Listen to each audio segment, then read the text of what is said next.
Now, one question we've got a lot lately is, what are salmon flashers and how do you use them?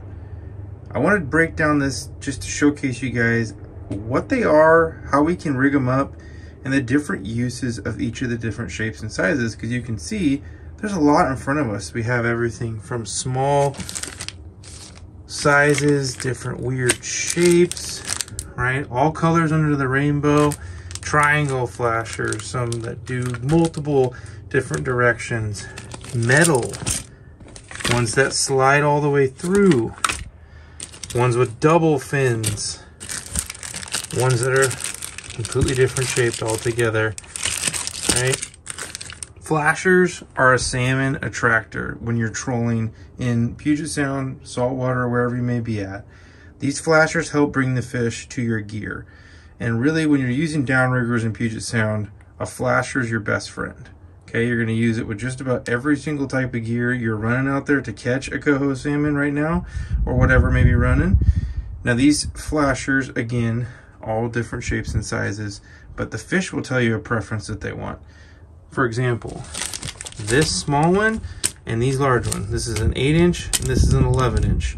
You can definitely catch fish on these 8 inches. Sometimes toning down the size in a big crowd of boats could be the difference in getting those finicky fish to bite.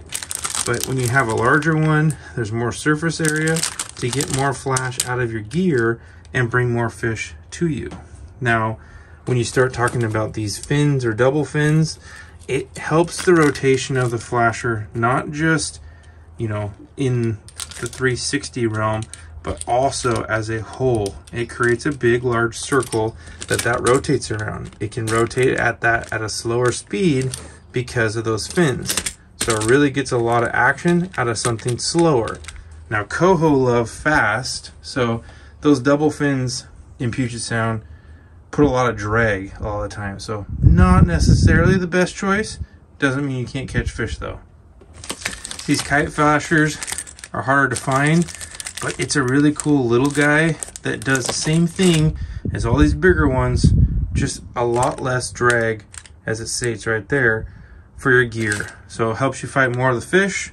They're really cool. Metal just gives off a totally different look in the water. They really are good. This is a kelp cutter. There's some other ones out there as well. Able Owls, some really cool stuff from the retro gear realm. Then you have these ones, right? The same 11-inch size, but it's got a line through that, if you look, it'll slide through your line once you hook a fish. Again, a drag-free operation kind of style.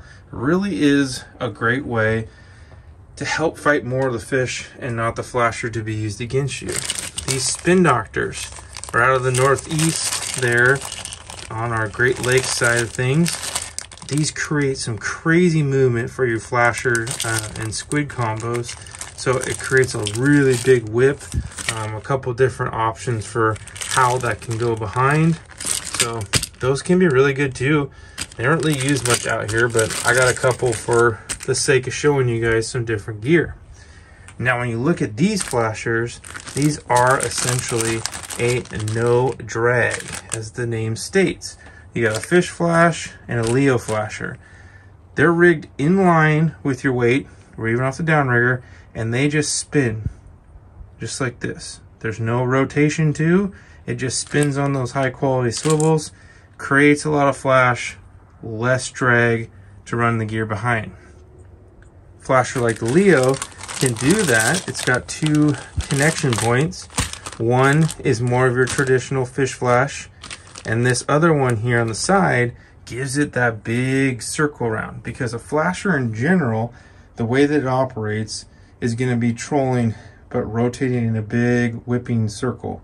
It allows for hoochie skirts and other items to be leveraged in the action that the flasher gives to it, the shorter the leader is.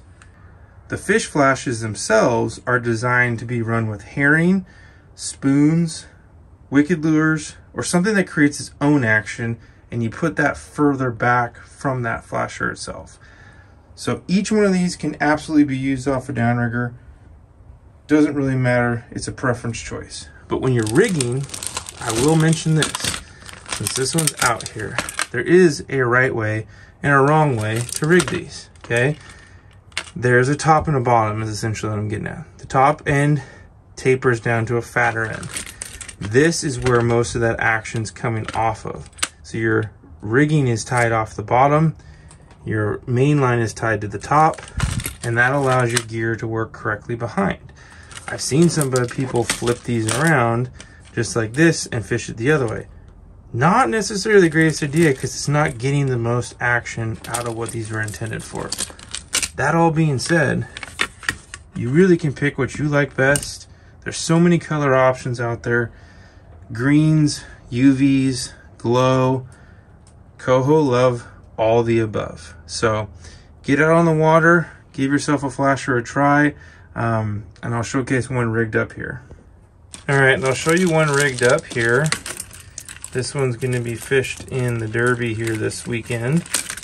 But I got, it's a lighted blinky flasher, glow on the back.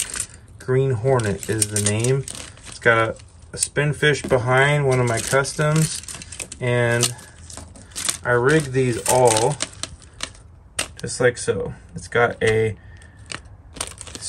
dual lock off the back.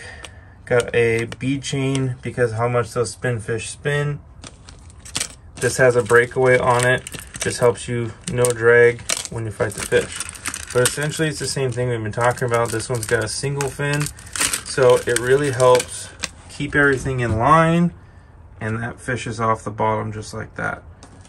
About 40 inches a leader with that spin fish has been really good for us, and you guys can experiment yourselves, but a flasher, just like any of these out here, is going to help you catch a salmon right now in Puget Sound. And there we go, plastic squid to a nice salmon dinner.